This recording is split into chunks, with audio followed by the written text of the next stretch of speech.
Hola, ¿qué tal, doctor Francisco Javier? Espero que se encuentre muy bien. Yo soy la alumna Elizabeth Caballero Aguilar y a continuación presento el resumen de la unidad 1 de la materia de diversidad cultural. Espero que sea de su agrado.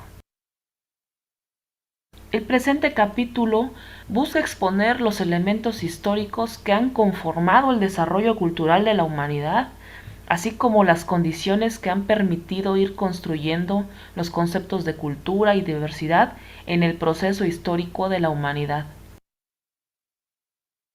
Para comprender cómo surge y cómo se desarrolla la cultura, desde donde se pueden llamar pueblos civilizados o por qué se les puede denominar así o simplemente por qué no se les puede otorgar esa categoría, es necesario precisar muy sucintamente algunas características que permiten o limitan la inclusión de estos grupos a lo largo del proceso de la formación nacional. La diversidad cultural es un tema que hoy en día ocupa la atención de la mayoría de las organizaciones sociales a nivel nacional e internacional. Sus antecedentes históricos, por ejemplo aquí en México, se encuentran en el caso del mestizaje social que se generó con la invasión europea del siglo XVI sobre las culturas que poblaron el territorio conocido como continente americano. Recordemos que con la llegada de los españoles en el año de 1492 se plantea la diversidad cultural desde el primer momento, es decir, la violenta conquista y la mezcla que desarrolló entre indígenas, europeos, negros, chinos, judíos, moros y demás grupos étnicos arribados al nuevo continente, plantearon una nueva sociedad y una nueva interacción social. Después de ser sometidas las civilizaciones prehispánicas, pues no tuvieron mayor relación que la permitida por la corona española. Supuestamente el proceso natural de convivencia entre los diferentes grupos étnicos de la Nueva España propició la interculturalidad definida como mestizaje por los criollos, eso es lo que nos dice la historia. De hecho, este mestizaje fue la base de la cultura nacional y del movimiento de independencia, pues logró cohesionar una pluralidad de grupos étnicos y de clases sociales. Ya lo menciona Francisco Javier Clavijero en su magistral obra de Historia Antigua de México, donde subraya al indígena como el elemento básico para la unión nacional. También reivindicó al mundo indígena. También reivindicó al mundo azteca. Y esto lo hace desde la perspectiva del catolicismo, de la cultura clásica y de la cultura moderna del siglo XVIII, donde dice que grupos indígenas impidieron que la cultura europea se transmitiera como se difundió en toda Europa la cultura del Imperio Romano. Sin embargo, pues este doloroso colapso del pueblo azteca, los grupos étnicos se vieron obligados a adaptar sus tradiciones locales al pensamiento de los españoles. Ahí es donde vemos nosotros que el conquistador pues impuso los elementos de su cultura que permitieron mantener el control político y religioso sobre los indígenas. Pues este es uno de los elementos básicos, aquí se surge lo que es la religión. El control religioso permitió la sumisión política y social porque no solo se decapitó ahora sí que el pensamiento indígena, sino se desmanteló la economía, las relaciones sociales que permitían mantener cierta vigencia de la cosmogonía azteca. El contacto entre los pueblos mesoamericanos y españoles pues permitieron ese movimiento de fuerzas recíprocas o reversibles y con esto pues ocasionó las influencias de la cultura española. Obviamente historiadores capacitados por los misioneros contribuyeron a impedir la pérdida total de su cultura, pero los intereses opuestos al mestizaje se interpusieron ante una unidad nacional al margen de voz social y política, pues la única contribución indígena fue la mano de obra en la modificación de la arquitectura española sobre sus ciudades, que poco a poco fueron cediendo ante esta.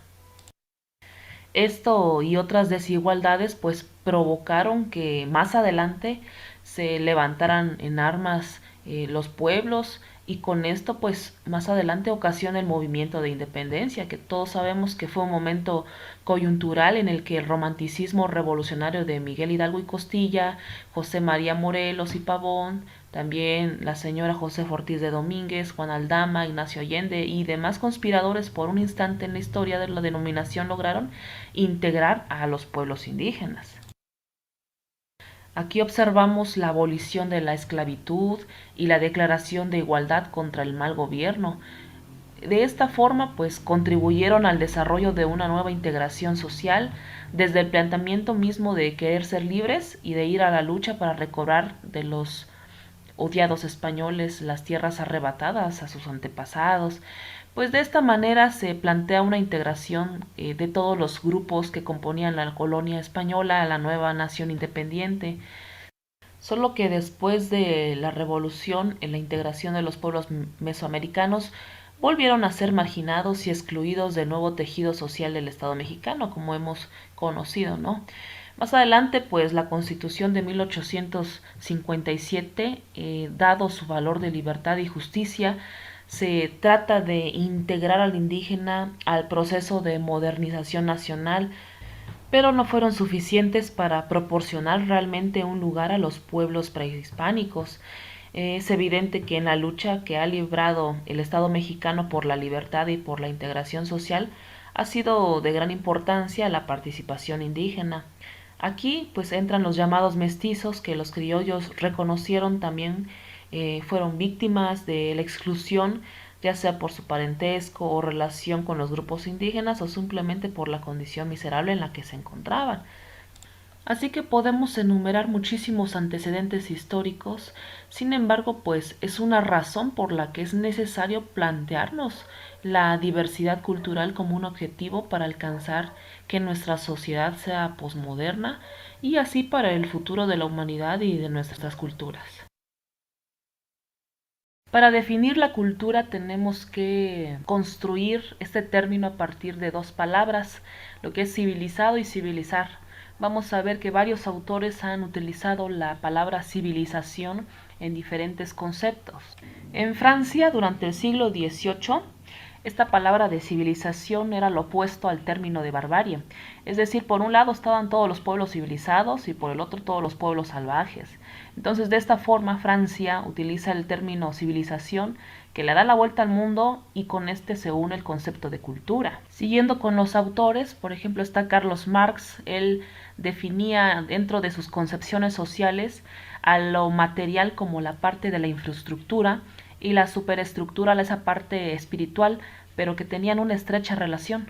Sin embargo, Charles dijo que la civilización consistía en carreteras, en puertos, en muelles, toda la infraestructura, es decir, abarcaba todo ese campo material y no solo el del espíritu.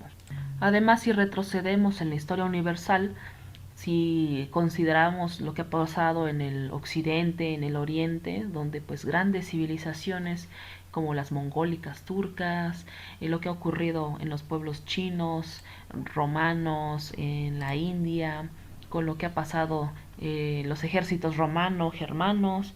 Entonces han destacado a través de la historia pues grandes personajes como Gengis Khan, Alejandro Magno, que estas culturas se les pueden considerar como culturas primarias y en estas culturas primarias pues están asentadas nuestras culturas secundarias, es decir, esto lo que ha ocurrido en la historia pues ha denominado grandes cambios, nuevos influjos que han derivado para definir la cultura en la cual actual estamos asentados. Ya si nosotros podemos observar, pues aquí se originan las diversas culturas religiosas, filosóficas, las creencias, por ejemplo, de profetas judíos, filósofos griegos, Buda, Lao Tse, Confucio. Todas esas antiguas tribus pues han dado también dado en qué pensar en la creación de nuestra cultura.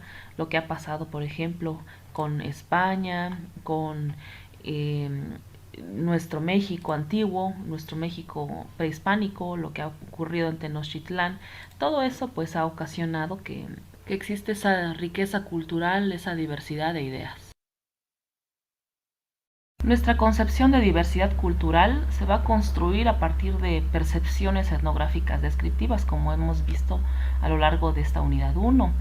Desde la visión que ha mantenido la imagen folclórica, por ejemplo en los pueblos originarios, pues se ha convertido en obstáculos para algunas sociedades que adquieren elementos conceptuales y de conocimientos que permiten instaurar una verdadera democracia cultural basada en la interculturalidad.